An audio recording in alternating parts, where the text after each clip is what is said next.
Online lecture. अगर किसी का कोई प्रीवियस लेक्चर से क्वेश्चन है तो बताएं। जी आवाज़ आ रही है मेरी? वालेकुम अस्सलाम सर जी। नो सर जी, कोई क्वेश्चन। अच्छा जी। तो लास्ट टाइम हम ये मैट्रिसेस और वेक्टर्स को ही डील कर रहे थे, वहीं से हम स्टार्ट लेते हैं। तो अगर कोई क्वेश्चन नहीं है तो इसके अलावा we were discussing the matrices I think. तो अब हम उसकी थोड़ी सी आज की क्लास में हम उसकी प्रैक्टिस करते हैं विद रिस्पेक्ट टू मल्टीवेरिएट या ये अगर गौर करें, फॉर एग्जांपल ये देखें ये गुजराती की बुक मैंने खोली है आपकी इकोनोमेट्रिक्स की। तो इकोनोमेट्रिक्स में जाहिर है थोड़ा बहुत तो आप मैट्रिसेस को डील कर रहे होंगे, मैट्रिक्स अलजेब्रा को। ये एक एग्जांपल देखें, C4 टेबल में y रिस्पांस वेरिएबल है, x2 है और x3 दो वेरिएबल्स हैं। ठीक है, तो इसको हमने रिग्रेशन मॉडल के सेंस में करना है। तो ये आप इसमें मैट्रिसेस ऐसे बना सकते हैं, y vector x matrix beta head और ये, और फिर आप बीटा हेड वेक्टर जो है आपके पास क्या होता है x prime x inverse x prime y। तो ये हम जरा कोशिश करते हैं आपको समझाने की कैसे हमने करना है। ठीक है, क्लियर है जी ये बात? और फिर इसी तरह कोवेरियंस मैट्रिक्स कैसे आना है, variance covariance of beta head कैसे आना है। तो जाहिर है बीटा हेड सिंबल्स में नहीं आ सकेगा, लेकिन वैसे हम इसको लिख सकते हैं। तो ये आपके पास डेटा है बेसिकली। ठीक है, तो इसका हम वेक्टर बनाने की कोशिश करते हैं with the help of that.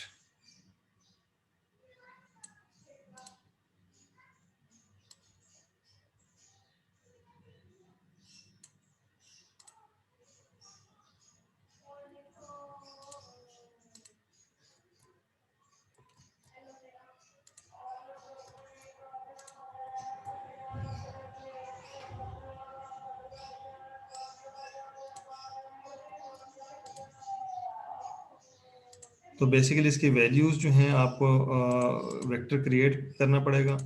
इसको मैं थोड़ा सा अगर इधर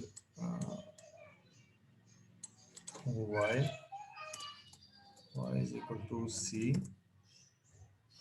1673 1688 1666 1735 1749 सर जी टाइपिंग 1756। स्क्रीन शो नहीं हो रही।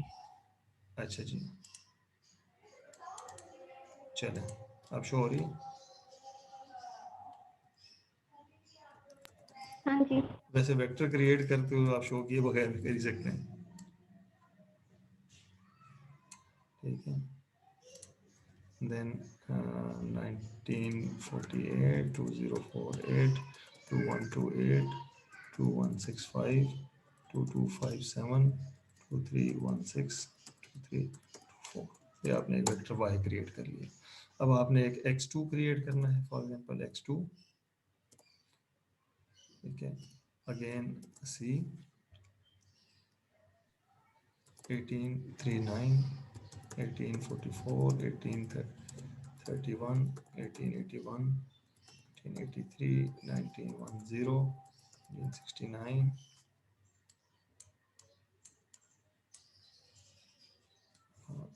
2016 2126 2239 2336 2404 2487 535 925 2595। ये आपका वेक्टर है। अब x3 आपने इसी तरीके से क्रिएट कर लेना है। x3 में जाहिर है आप अगर गौर करें बुक में तो आपके पास सिर्फ एक सीक्वेंस है 1 से लेके 15 तक। ठीक है, तो सीक्वेंस क्रिएट करने के लिए ज़्यादा आसान तरीका हमारे पास क्या है जी? Repeat sequence from 1 to 15 and by 1। ठीक है, तो ये आपके पास x3 क्रिएट हो गया, ये x4 x2 क्रिएट हो गया। अब आपने y आपके पास है, x मैट्रिक्स आपने क्रिएट करना है। तो x मैट्रिक्स के लिए आपको एक 1 1 वाला कॉलम चाहिए। अगर आप गौर करें आपको इस तरह का एक कॉलम चाहिए ये मैट्रिक्स बनाने के लिए। ठीक है, ये x मैट्रिक्स आपके पास। तो ये आपके पास x2 आ गया, x3 आ गया। तो ये 1 1 1 वाला कॉलम के लिए आप क्या करेंगे, ये क्या कमांड इसके लिए यूज करनी चाहिए?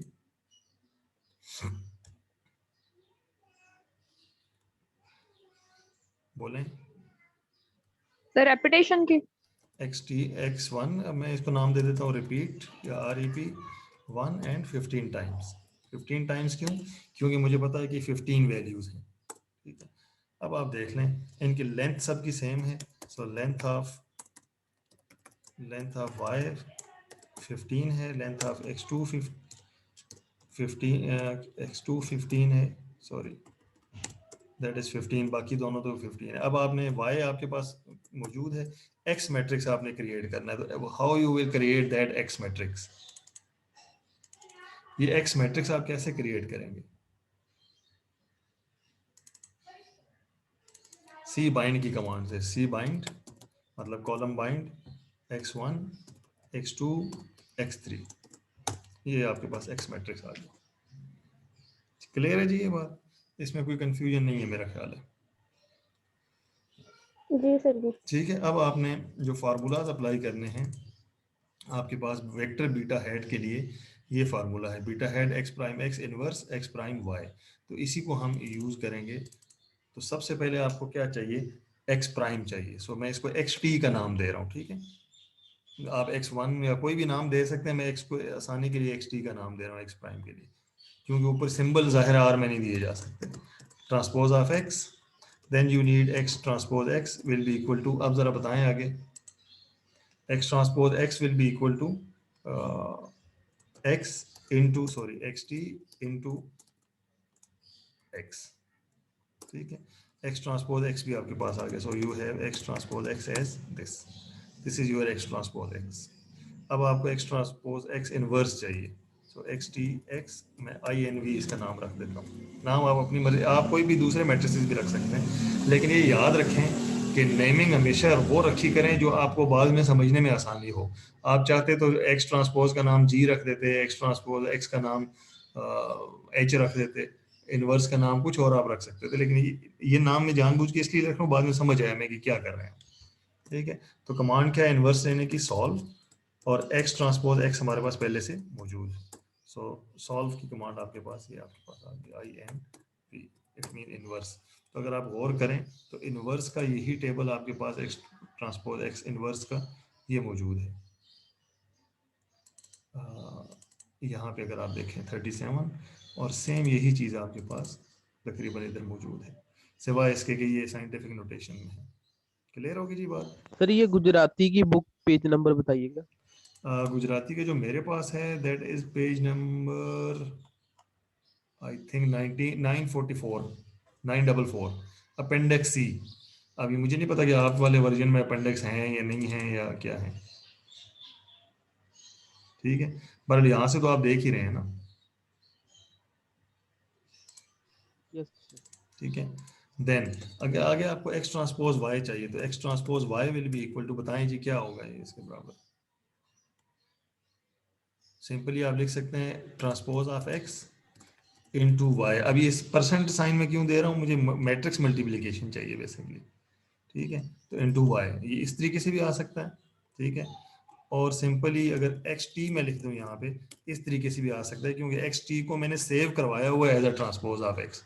अगर आप ये और करें तो ठीक है, अगर ये सेव ना हुआ होता तो फिर ये एक्स टी का कोई ऑब्जेक्ट वो एरर आता कि ऑब्जेक्ट नॉट फाउंड। क्लियर है?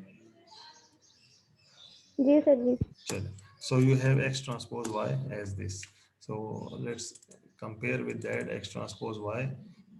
X transpose y, where it is? ये आपके पास है 29135 29135। now beta hat, मैं इसको बीटा हैट लिख देता हूँ। Beta hat is equal to, नाम अगेन मैं कह रहा हूँ कि आप कोई भी दे सकते हैं, सिंपली अगर आप चाहें तो बी हैट दे दें। ठीक है, जाहिर है बीटा की सिंबल में देना तो इधर पॉसिबल नहीं होगा। So it is equal to x transpose x inverse and x transpose y। ठीक है, तो ये आपके पास एरर आ रहा है जी, बताएं y क्यों एरर आ रहा है? सर रोज कॉलम सेम नहीं होंगे इसलिए। अच्छा जी, और कुछ सेम नहीं है तो इसका मतलब है मैंने तो extra x prime x inverse और x प्राइम y को मल्टीप्लाई किया है। क्यों फिर उनके तो हमेशा मल्टीप्लाई हो नहीं जाना चाहिए।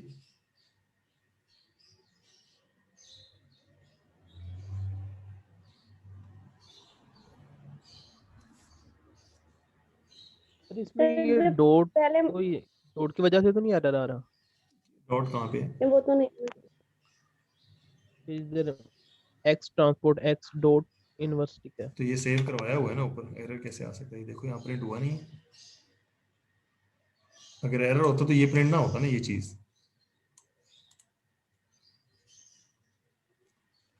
अब आप इस पे चीजों पे गौर करें ना कि क्यों नहीं, मैं क्या कमांड पे गौर करें, मैंने क्या लिखा है? TY स्टोर नहीं किया हमने। किया हुआ है, ये क्या सर प्रिंट हुआ परसेंटेज ऊपर? साइन नहीं है, परसेंटेज साइन नहीं है। जी, मैं इसको डॉट प्रोडक्ट ले रहा हूँ, ठीक है, मैं एलिमेंट वाइज मल्टीप्लिकेशन कर रहा हूँ, मैं मैट्रिक्स मल्टीप्लिकेशन कर ही नहीं रहा, ठीक है, इसलिए ये गलत आ रहा है। अगर मैंने एलिमेंट वाइज मल्टीप्लिकेशन करनी है तो दोनों मैट्रिसेस की डायमेंशन सेम होनी चाहिए, कॉलम्स भी सेम होने चाहिए, रोज भी सेम होनी चाहिए। तो ये मैट्रिक्स मल्टीप्लिकेशन का मतलब ये है। अब जब आप करेंगे तो you will get beta hat, ठीक है, ये आपके पास बीटा हैट की वैल्यू आ गई, मतलब intercept slope associated with x2 and slope associated with x3, जो भी आपके वेरिएबल्स है रिलेवेंट। तो यहाँ पे अगर आप और करें तो you will get this number 300.28 something, और ठीक है। अब आपके पास वेरिएंस कोवेरिएंस मैट्रिक्स आपके पास होता है। सबसे पहले हमने क्या देखना है कि आपने वेरिएंस कोवेरिएंस मैट्रिक्स के लिए आप अगर फार्मूला इस पे गौर करें तो आपके पास ये चाहिए, आपको चाहिए ना ये सिग्मा स्क्वायर हेड, अभी तो आप वेरिएंस हाँ जी। कोवेरिएंस मैट्रिक्स फाइंड कर सकेंगे ऑफ बीटा हेड। तो सिग्मा स्क्वायर हेड इसका मतलब है रेसिडुअल्स चाहिए। ये बेसिकली आम उसमें लैंग्वेज में मतलब अदर देन मैट्रिसेस आप कैसे लिखते हैं? Sum of residual squares divided by, ये 12 कहाँ से आया?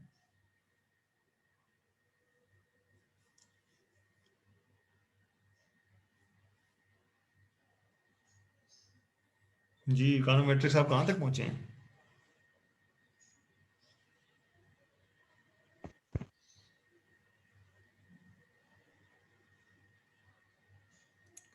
ये बताएंगे कोई सिग्मा स्क्वायर हेड ये 12 कहाँ से आया है?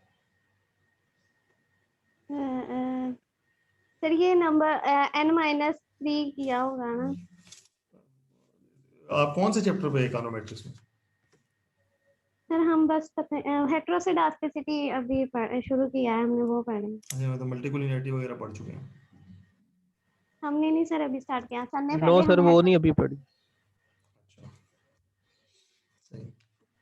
तो बहरहाल that is sum of residual squares, sum of squared residuals divided by n minus k, k is the number of parameters in the model, in this case that is 3, क्योंकि आपके पास एक इंटरसेप्ट है, दो स्लोप कोएफिशिएंट्स हैं।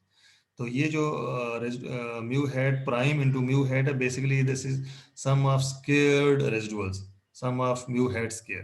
तो इसको mu hat कहाँ से आएगा आपके पास? y hat y minus y hat, ऐसा ही है। Yes sir. ठीक है, तो y हैट के लिए क्या करना पड़ेगा? y डॉट हैट, जी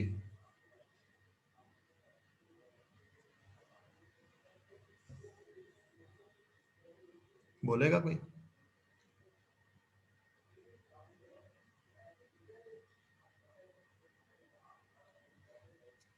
चले, x बीटा क्या हैट b, पूछा आपने? कुछ नहीं पूछा, मैंने लिख दिया। ठीक है, y हैट की वैल्यू आ गई, सो रेसिडुअल्स मतलब mu head residual will be equal to y minus हाँ, y सर हैट। आर की स्क्रीन शो हो रही। अच्छा, स्क्रीन पे तवज्जो दें, लेकिन जो चीज पूछी जा रही है उस पर तवज्जो ना दें। तो रेसिडुअल्स ये मैंने फाइंड कर लिए, then residual squares will be equal to residual power 2 this. अब आपके पास सिग्मा 2 की वैल्यू आ जाएगी, सिग्मा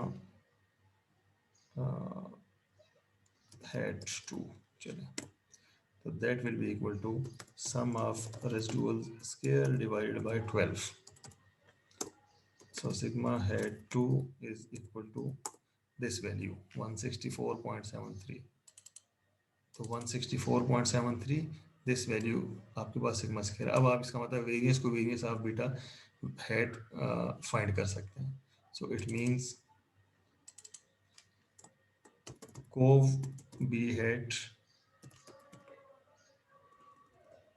बीटा डॉट हेड मैं लिख देता हूँ is equal to sigma dot head 2 into x prime x inverse. ठीक है, इसमें कोई मिस्टेक है जी?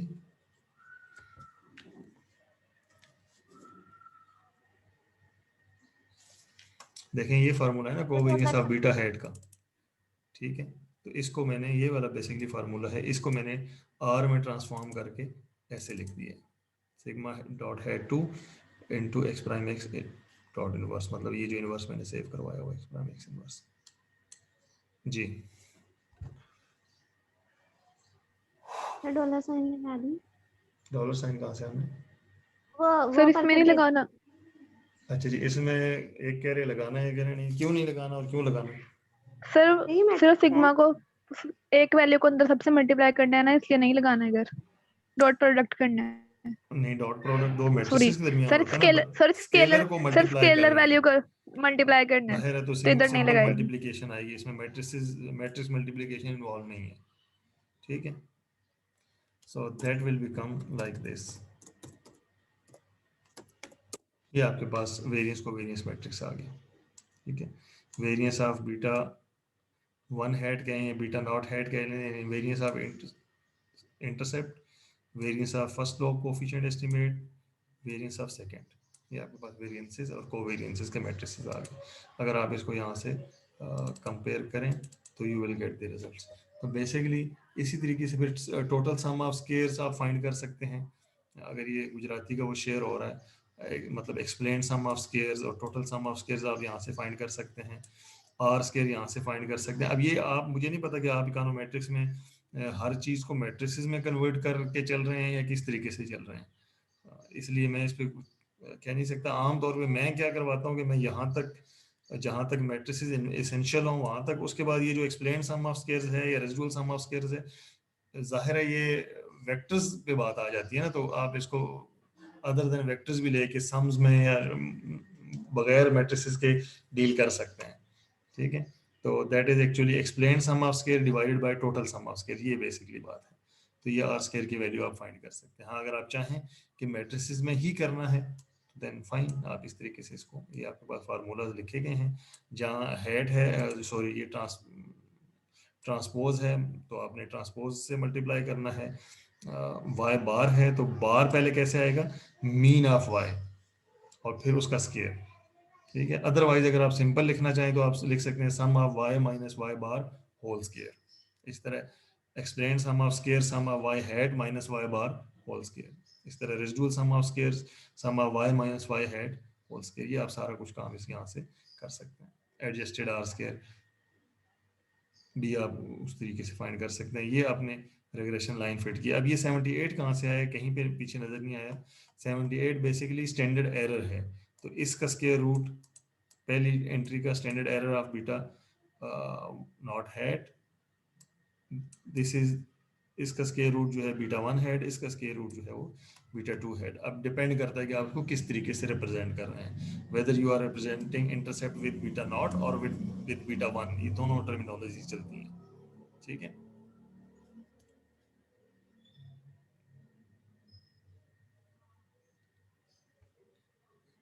ठीक है.